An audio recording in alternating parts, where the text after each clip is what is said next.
Hello दोस्तों, welcome to back your YouTube channel गोल PhD art channel में आप सभी का बहुत बहुत स्वागत है।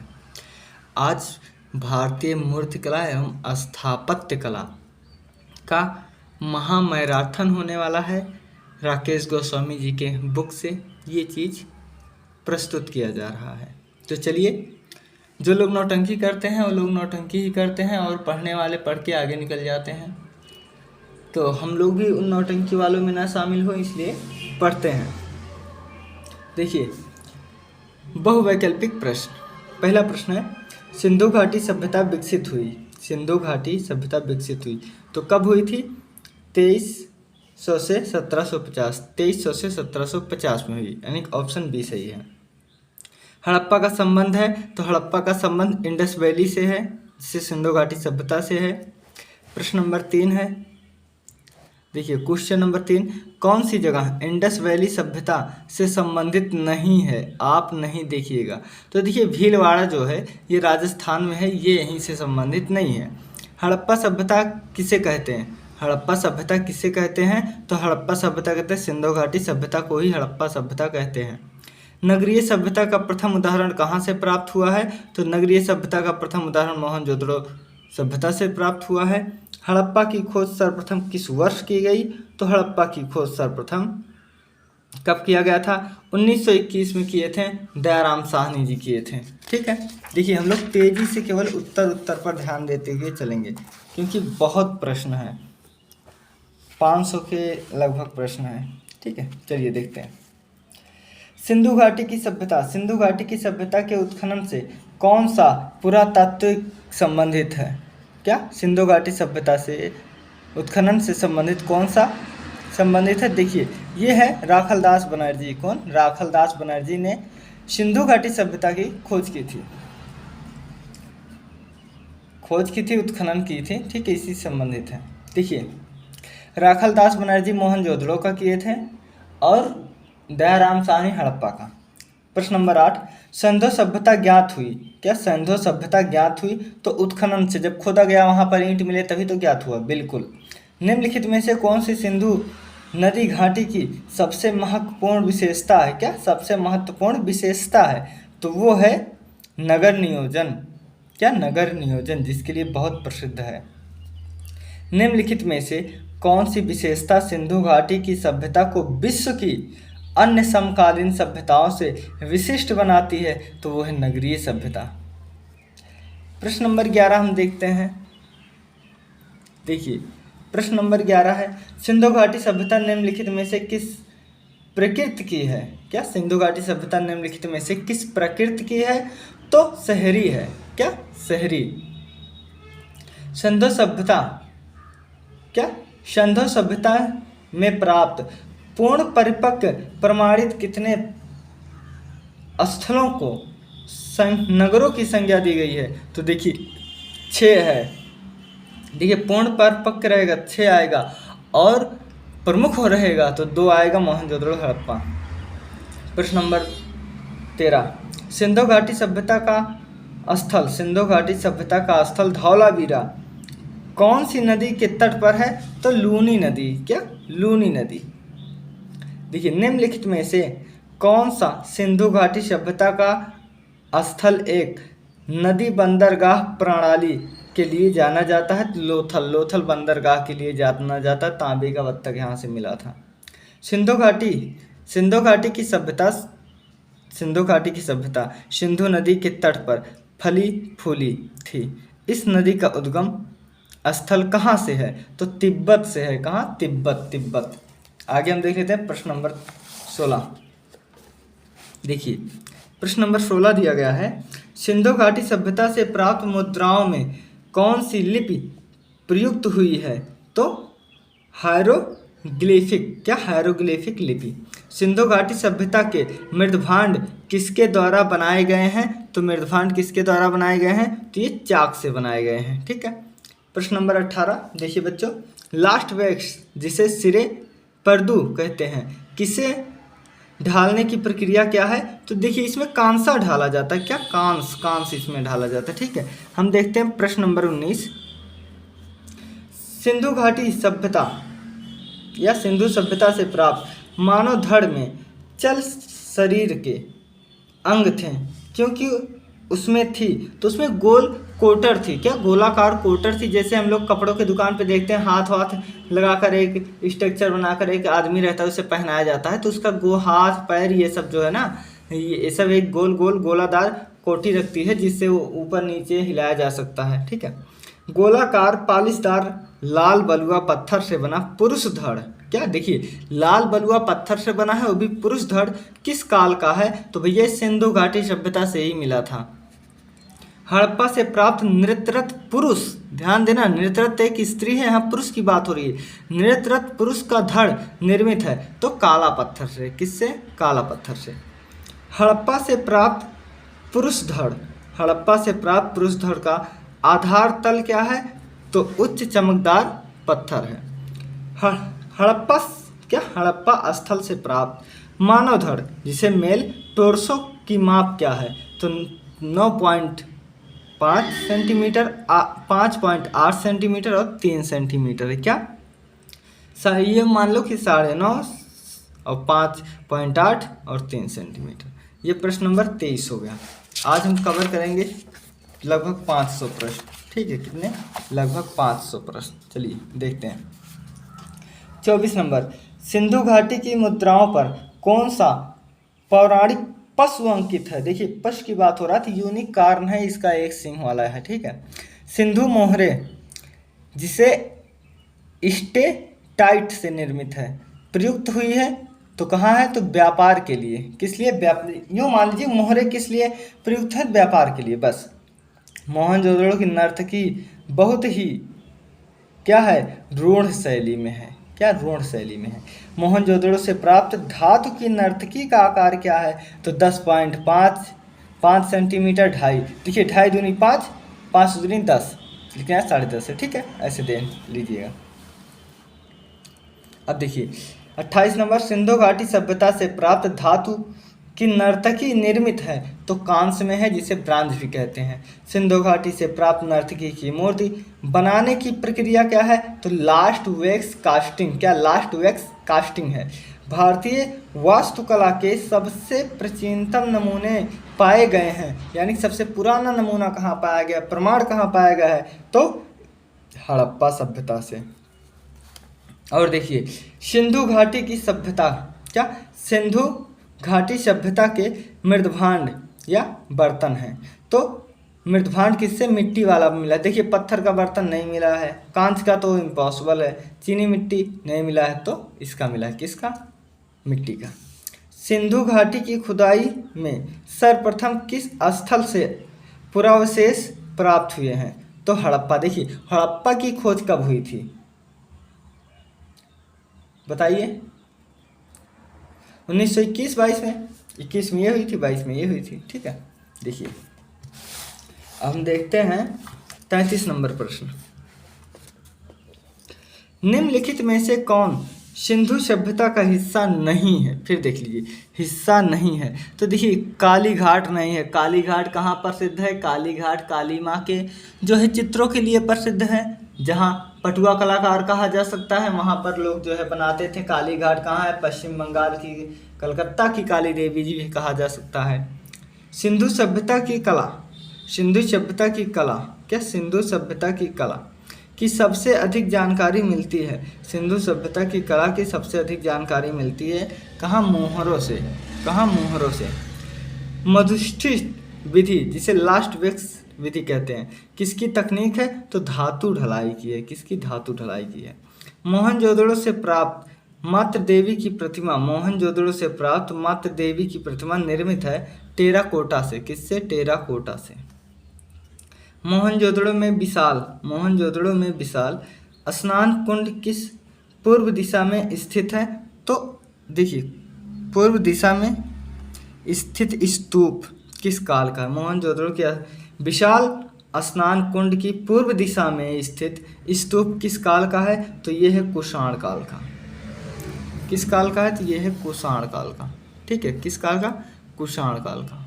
देखिए पुरातात्विक महत्व का स्थल लोथल कहाँ स्थित है, लोथल गुजरात में है, बस। कुलीन पुरुष या महायाचक जिसे पुजारी कहते हैं, पुजारी का धड़ कहाँ से मिला है? तो मोहनजोदड़ो से मिला है। सिंधु घाटी सभ्यता के भवन निर्माण में कौन सी सामग्री प्रयुक्त हुई है? तो पक्की ईंट मिली हुई है, सभी लोग जानते हैं। प्रश्न नंबर 41, पुरातात्विक स्थल धौलावीरा कहाँ है? तो धौलावीरा आपके अपने गुजरात में है, जैसा कि हम लोग जो है पढ़ चुके हैं। अब आगे देखिए, प्रश्न नंबर 42 देखते हैं। ठीक है, देखिए यूनिकॉर्न, क्या यूनिकॉर्न छवियां हमें दिखाई देती हैं? तो सिंधु घाटी की सभ्यता मोहरों पे दिखाई देती हैं। घोषित राम विहार कहाँ स्थित है? घोषित राम विहार कहाँ है? तो कौशाम्बी में है। भारतीय राष्ट्रीय ध्वज से बना चक्र, भारतीय राष्ट्रीय ध्वज में बना चक्र कहाँ से लिया गया है? तो सारनाथ उत्तर प्रदेश में जो अशोक के द्वारा बनाया गया स्तंभ था, चिन्ह जो क्या है राष्ट्रीय प्रतीक है, इसी से लिया गया है। 45 नंबर, मौर्यकालीन अशोक स्तंभ पर किस देश का प्रभाव है? तो भारत का प्रभाव है। अशोककालीन स्तंभ के शीर्ष पर आकृति है, क्या अशोककालीन स्तंभ के शीर्ष पर आकृति है? तो किसकी है? तो पशुओं की आकृति है, हम सभी लोग जानते हैं किसकी है, तो पशुओं की आकृति है। ठीक है, आगे देखते हैं। अशोक, प्रश्न नंबर 27, अशोक युगीन वास्तुकला निम्नलिखित में से किस धर्म से संबंधित है? तो बौद्ध धर्म से। 48 नंबर, प्रश्न नंबर 48, मौर्य काल में बौद्ध धर्म का सर्वाधिक प्रचार का माध्यम निम्न में से क्या था? तो स्तंभ था। लाट या परगहा किसके अंग हैं? तो मौर्यकालीन स्तंभों के अंग हैं। प्रश्न नंबर 50, अशोककालीन किस स्तंभ के परगहे को राष्ट्रीय चिन्ह का गौरव मिला? तो भी हमने बताया था कि सारनाथ का स्तंभ जो अशोक ने बनवाया था इसी को प्राप्त हुआ था, जिसके ऊपर 4 सिंह बने हुए हैं। अभी नई जो संसद गृह बना है उसमें बवाल का ये पात्र भी हुआ था, लोग विरोधी पार्टी जो है कर दिए थे। 51 नंबर, सारनाथ के स्तंभ के परगहे की चौकी पर 4 पशु आकृति उत्कीर्ण है, कौन कौन सी? पहले देखिए, गाय तो था नहीं तो गाय एकदम से काट दो। ठीक है, महिष था नहीं तो महिष काट दो, तो यहाँ भी महिष कट गया, यहाँ महिष कट गया, यहाँ गाय कट गया, बचा क्या? वृषभ, घोड़ा, शेर, हाथी, ये है सही। अशोक के लाट में शेर के कितने मुंह का अंकन किया गया है?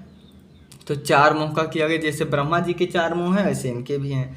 अशोककालीन सारनाथ सिंह स्तंभ शीर्ष की वृत्ताकार चौकी पर निम्नलिखित में से किस पशु का आकृति नहीं है? तो हमने अभी बताया कि भैया हाथी और महिष का नहीं है, सॉरी गाय और महिष का नहीं है, तो यहाँ पर क्या है? गाय, इसका अंकन नहीं है।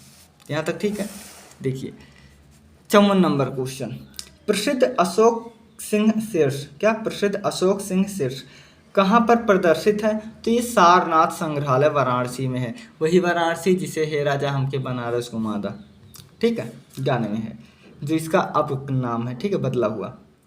अशोक स्तंभ के शीर्ष पर, क्या अशोक स्तंभ के शीर्ष पर अधिकांश बाघ, हाथी और डाट डाट को दर्शाया गया है? तो देखिए हमने वहाँ क्या क्या पढ़ा था? बाघ, हाथी, वृषभ और क्या पढ़ा था?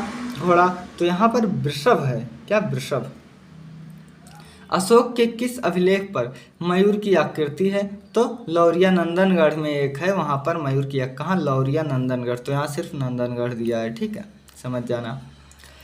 57 नंबर क्वेश्चन है, सारनाथ स्थित लायन शीर्ष जिसे क्या कहते हैं? बाघ शीर्ष, ठीक है, लायन कैपिटल किस माध्यम में निर्मित है? तो चमकदार लाल बलुआ पत्थर से ही मौर्यकालीन में बहुत से काम हुए हैं, तो उसी काल का है, इसलिए ये भी इसी काल का है बस।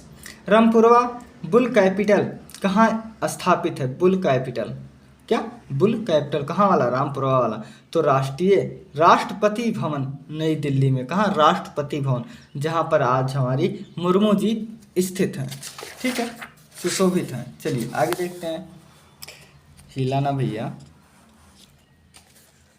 सारनाथ बुद्ध प्रतिमा, सारनाथ बुद्ध प्रतिमा किस पत्थर से बनाई गई है? तो ये चुनार बलुआ पत्थर से बनाई गई है। मौर्यकालीन प्रारंभिक मूर्तियां बनी हैं तो ये चुनार लाल बलुआ पत्थर से बनी है। देखिए मौर्य काल में लगभग लाल बलुआ पत्थर से बनी है, क्योंकि तब संगमरमर से ज़्यादा इतना वो नहीं था, ठीक है। तो इसलिए जहाँ मिले आंख मूंद के लाल बलुआ पत्थर लगाते जाओ। राजकीय संग्रहालय मथुरा में प्रदर्शित परखम यक्ष किससे संबंधित है? मौर्य काल में बनी है। प्रसिद्ध मूर्ति शिल्प परखम यक्ष से संबंधित है, तो यहाँ भी मौर्य काल से संबंधित है, ठीक है। आगे देखते हैं प्रश्न नंबर, अब हम देखते हैं 63। दीदारगंज की यक्षिणी का निर्माण काल क्या है? तो यही 300 ईसा पूर्व है, जो मौर्य काल था। 64 नंबर, क्वेश्चन नंबर 64। प्रसिद्ध मूर्ति दीदारगंज यक्षिणी इन शैलियों में से किससे संबंधित हो सकती है? तो भैया मौर्य काल की है बस। पटना का यक्ष और दीदारगंज की यक्षिणी बनाई गई है तो लाल सैंड स्टोन से, या इसी को कहते हैं लाल बलुआ चुनार पत्थर से, ठीक है। क्या? चुनार सैंड पत्थर से। चामर धारणी यक्षी संबंधित है, तो ये किससे है?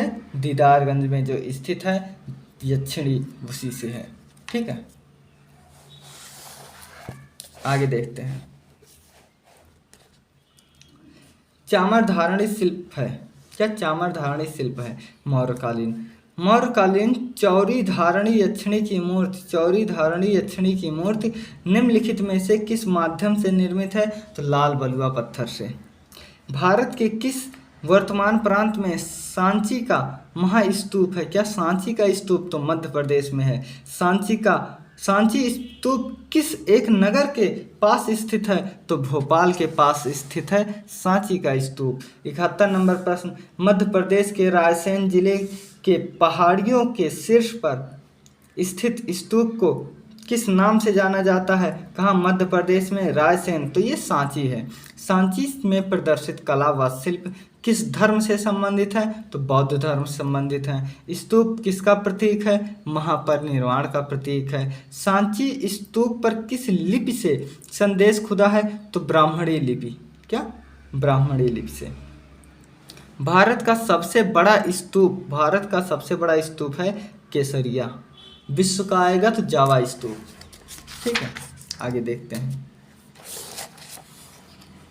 बस एक ही निवेदन है कि मम्मी कोई काम ना बता दें, क्योंकि नहीं तो क्लास डिस्टर्ब हो जाएगी ना। हाँ, 76 नंबर, 76 नंबर। सांची के स्तूप हैं तो अर्धवृत्ताकार हैं, ठीक है। स्तूप के किस भाग को हर्मिका कहते हैं? तो अंड भाग को, जिसे हेमिस्फीयर भाग होता है, ऐसे उसी को कहते हैं, अंडे जैसे। भारतीय कला में मेधी शब्द निम्नलिखित में से किस विधा या डिसिप्लिन से संबंधित है? तो वास्तुकला से। किस स्तूप के तोरण द्वार विश्व प्रसिद्ध है? सांची के कितने तोरण द्वार हैं? 4। देखिए कहीं है, हाँ 4 हैं। आगे देखते हैं।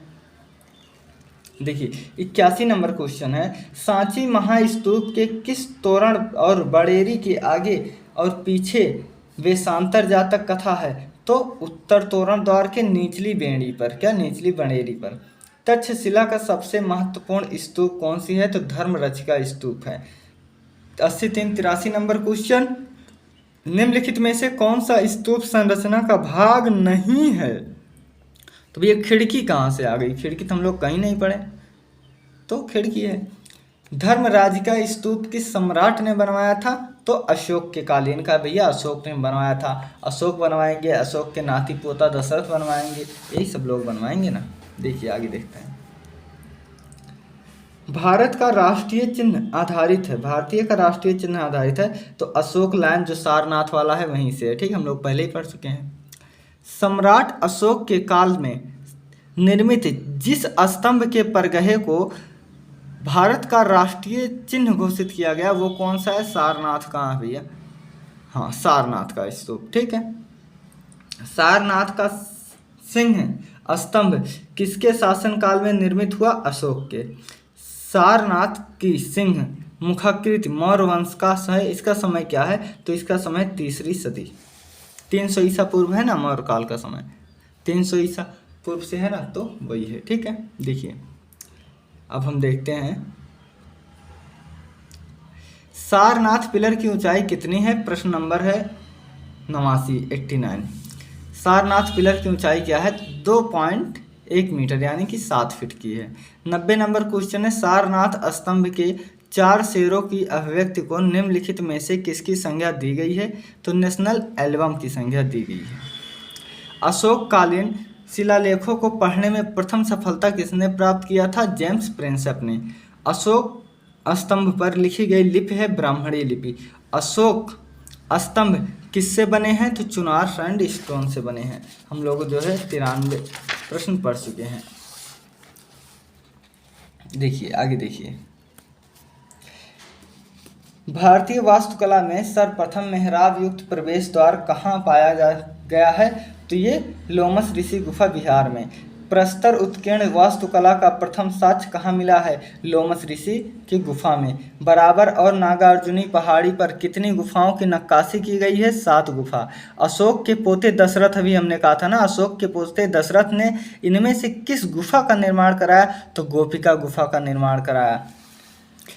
गंगा के किनारे मौर्यों द्वारा निर्मित विशाल लकड़ी का किला कहाँ स्थित है? बिहार में। मूर्तियों पर ओपदार पालिश किस काल की विशेषता है? मौर्य काल की। चामर धारणी अच्छी किस युग की है? तो मौर्य युग की है। देखिए 21 मिनट में हम लोग 100 प्रश्न कर लिए। इस तरह से हम लोग लगभग 1 घंटे में 300 प्रश्न कर लेंगे, 300-400, ठीक है। लेकिन मेरी मेमोरी फुल हो गई। तो चलिए हम लोग चलते हैं, जहाँ तक होगा वहाँ तक होगा, ठीक है। 101 नंबर, धौली का हाथी किस काल की मूर्तिकला का उत्तम उदाहरण है? मौर्य काल। मौर्य काल की प्रारंभिक मूर्तियां बनी हैं चुनार बलुआ पत्थर से बनी हैं। किससे? चुनार बलुआ पत्थर से बनी हैं। आगे देखते हैं 103 नंबर, काष्ठ के साथ ही पत्थर और ईंटों का अधिकाधिक प्रयोग हुआ है, तो किसमें हुआ है? मौर्य काल के जो स्तंभ हैं उनमें हुआ है, जो घर हैं उनमें हुआ है। देखिए, बराबर गुफा संबंधित हैं बुद्धों से, बौद्ध धर्म से। अशोक द्वारा बराबर गुफा का निर्माण कराया गया था, किसके लिए? तो आजीवकों के लिए। मौर्य वंश का प्रथम सम्राट चंद्रगुप्त मौर्य। चंद्रगुप्त मौर्य की राजधानी पाटलिपुत्र। अशोक के अभिलेखों की भाषा क्या थी? तो प्राकृतिक। देखिए भाषा प्राकृतिक थी, ठीक है। अभिलेखों की भाषा प्राकृतिक थी। भाषा मतलब बोल चाल क्या थी? प्रकृति थी। लेकिन देखो अशोक के शिलालेखों की लिपि कैसे थी? लिखा पढ़ा कैसे जाता था? तो ब्राह्मणी। जैसे हम लोग अवधी बोलते, और भैया ठीक है या खाना वाना खाया, कहाँ गए थे? आवा बैठा। लेकिन हम लोग लिखते क्या है? और भाई कैसे हो, कहाँ गए थे, आइए बैठते हैं। तो ऐसे हुआ ना। इसी तरह बोला जाता था प्राकृतिक, लेकिन लिखा जाता था ब्राह्मणी, ठीक है। देखिए बोला जाता था प्राकृतिक, लेकिन लिखा जाता था ब्राह्मणी। शुंग वंश का संस्थापक कौन है? तो पुष्यमित्र शुंग। पूर्वी भारत में शुंग सम्राट के संस्थापक और पहले शासक कौन थे? तो पुष्यमित्र। भरहूत स्तूप का निर्माण किसके शासनकाल में हुआ? शुंग काल। अब यहाँ से शुरू हो गया हमारा शुंग काल, ठीक है। देखिए अब चलते हैं, शुंग काल में निर्मित स्तूप में निम्नलिखित में से किस सामग्री का प्रयोग हुआ है? तो इष्टिका या पाषाण का। मध्य प्रदेश के सतना जिले में स्थित भरहूत स्तूप की खोज कनिंघम ने कब की थी? 1876 में की थी। तक्षशिला से प्राप्त बोधिसत्व की मुखाकृति प्रतिमा निम्नलिखित में से किस शैली में निर्मित हुई है? गांधार शैली में। कुषाण मुद्राओं में किस धर्म की देवी देवताओं का चिन्ह नहीं मिलता है? तो जैन धर्म के देवी देवताओं का चिन्ह नहीं मिलता है। आगे देखते हैं, कुषाण काल में बैठे हुए बुद्ध जो कटरा टीले से प्राप्त है कहाँ संग्रहित है? तो ये है राजकीय संग्रहालय मथुरा में। 118 नंबर, किस शासक ने गांधार कला शैली को संरक्षण दिया? तो कनिष्क ने दिया था। किसने? कनिष्क ने दिया था, ठीक है। आगे देखिए, गांधार कला शैली का प्रारंभ किसके शासक काल में हुआ था? तो ये हुआ था कनिष्क के। और कौन से स्कूल के कलाकार बौद्ध विषयों पर केंद्रित थे? तो कौन से थे? तो ये थे जो बौद्ध पर, तो कुषाण, ठीक है। कौन? कुषाण। अब थैंक यू, हम लोग 120 प्रश्न इस वीडियो में देखते हैं, ठीक है, क्योंकि फ़ोन आ रहा है। थैंक यू दोस्तों।